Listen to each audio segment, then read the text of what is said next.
Angka 666 dalam kitab Wahyu bukan sekadar teka-teki, tetapi simbol rohani yang dalam.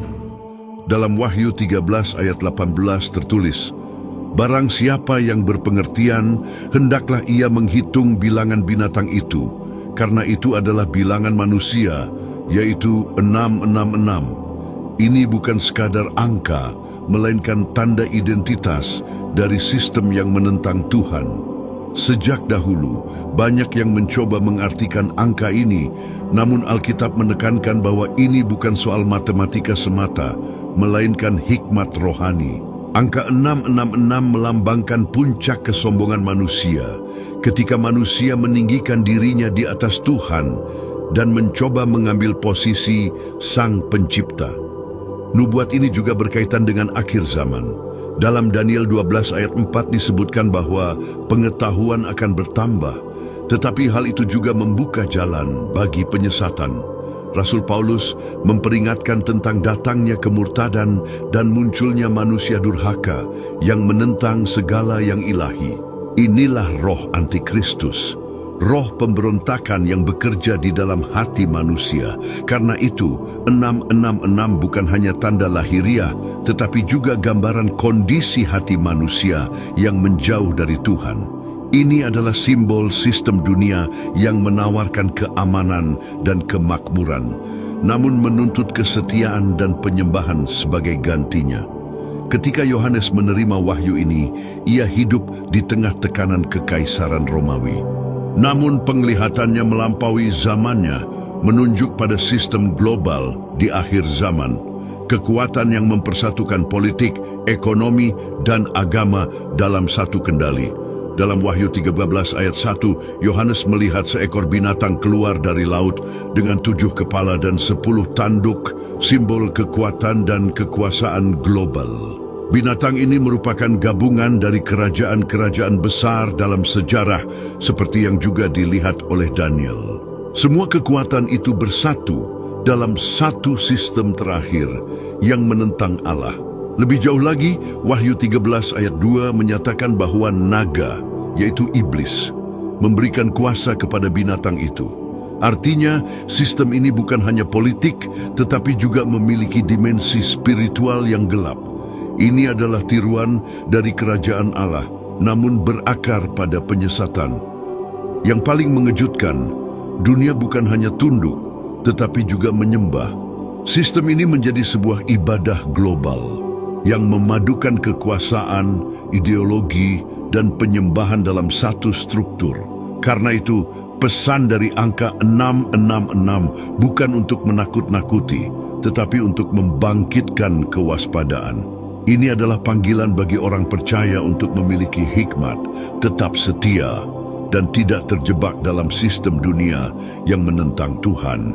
Binatang dalam Wahyu digambarkan membawa nama-nama penghujatan, menandakan identitasnya yang menentang Tuhan dan berusaha merebut kemuliaannya. Seperti dalam Daniel 7, kekuatan ini berbicara melawan yang maha tinggi dan menganiaya orang-orang kudus. Ini bukan sekadar kekuasaan politik, tetapi sistem global yang menempatkan dirinya di posisi Tuhan, menciptakan hukum dan kebenaran versi sendiri. Binatang itu diberi otoritas atas seluruh dunia dan memimpin penganiayaan terhadap umat Tuhan. Ini mencerminkan puncak pemberontakan manusia yang dipengaruhi oleh kuasa kegelapan, sebuah persatuan global tanpa Tuhan, menawarkan damai palsu yang menuntut penyembahan. Angka 666 melambangkan inti dari sistem ini. Dalam Alkitab, angka 6 berkaitan dengan manusia dan ketidaksempurnaan. Pengulangan 3 kali menunjukkan puncak kesombongan manusia yang ingin menggantikan Tuhan. Ini adalah simbol pemberontakan total, Tritunggal palsu yang meniru Allah. 666 bukan sekadar angka atau kode, tetapi tanda spiritual dari sistem yang meninggikan manusia di atas Tuhan, ilmu tanpa Tuhan, politik tanpa kebenaran ilahi, dan budaya tanpa Kristus. Ini juga berbicara tentang hati manusia. Menerima tanda berarti menyatakan kesetiaan kepada sistem antikristus. Sebaliknya, orang percaya dimeteraikan oleh Tuhan, maka terjadi pertarungan identitas, setia kepada Kristus atau tunduk kepada sistem dunia. Tanda binatang itu di dahi dan tangan melambangkan kendali penuh, pikiran, dahi, dan tindakan tangan. Ini bukan hanya fisik, tetapi spiritual, menerima cara berpikir dan hidup yang bertentangan dengan Tuhan. Sistem ini juga mengontrol ekonomi. Tanpa tanda, seseorang tidak bisa membeli atau menjual. Nubuatan ini menunjukkan masa depan, di mana kontrol global menjadi total, memaksa manusia memilih antara bertahan hidup atau tetap setia kepada Tuhan. Tanda itu adalah gabungan rayuan, janji keamanan, dan paksaan, ancaman kelaparan dan kematian. Pada akhirnya, ini bukan sekadar soal sistem luar, tetapi peperangan di dalam hati manusia. Siapa yang disembah dan kepada siapa kesetiaan diberikan. Dan binatang itu tidak bekerja sendiri, akan muncul sosok lain yang menipu dunia dengan tanda dan mujizat, menuntun manusia untuk menyembah sistem tersebut. Dalam Wahyu 13, binatang kedua digambarkan sebagai nabi palsu, berpenampilan seperti anak domba, tetapi berbicara seperti naga. Ia tidak memerintah dengan kekerasan, melainkan melalui penyesatan rohani. Tugasnya adalah membuat manusia menyembah binatang pertama dan menerima tandanya. Ia melakukan tanda-tanda ajaib, bahkan menurunkan api dari langit, meniru karya Allah untuk menipu. Inilah strategi iblis, bukan menciptakan, tetapi memalsukan yang ilahi. Ia membangun sistem penyembahan global yang memadukan agama, politik, dan ekonomi, memaksa manusia tunduk. Yesus telah memperingatkan tentang nabi palsu yang menyesatkan dengan mujizat, Matius 24, dan Paulus menegaskan adanya tanda-tanda dan keajaiban dusta, 2 Tesalonika 2 ayat 9. Yang berbahaya, penipuan ini tampak lembut, membawa damai palsu, namun merusak iman dari dalam. Di tengah itu, Wahyu 14 ayat 12 berkata, inilah ketekunan orang-orang kudus yang menuruti perintah Allah dan iman kepada Yesus.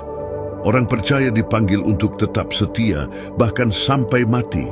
Kemenangan sejati bukan bertahan hidup, tetapi setia sampai akhir.